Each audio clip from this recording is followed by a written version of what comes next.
another as we move through these phases.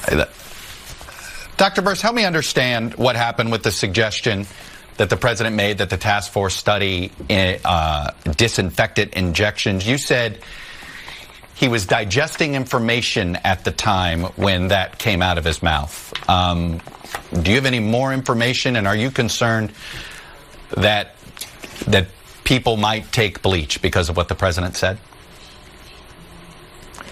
I think I made it very clear and how I interpreted that. I also made it very clear, and so has Dr. Fauci and everyone associated with the task force, and their clarity around this is not a treatment. What was missed, and really I'm hoping the American people understand the reason why that study was important, that the Department of Homeland Security did, was when we came and saw what MIT talked about as viral particles moving through the air.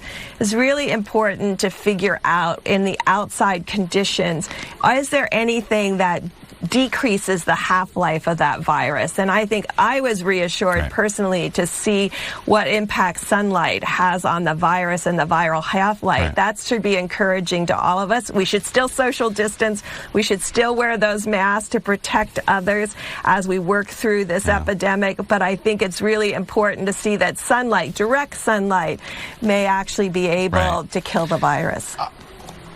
Are you concerned the credibility of the scientists on the task force get undermined when the president, now with bleach, obviously you can't do that, and hydroxychloroquine, where the FDA to put out a statement? I mean, is this undermining the credibility of you and Dr. Fauci and other scientists?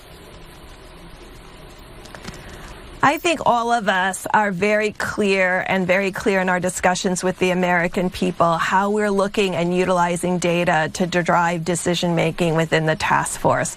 Every day about 2:30 in the morning, I get every single piece of data coming in from every county where we triangulate where's the virus moving, how are people responding to the virus, are we considering absolutely everything to protect American people, and triangulating that data to come up with that day's work. Where should PPE go?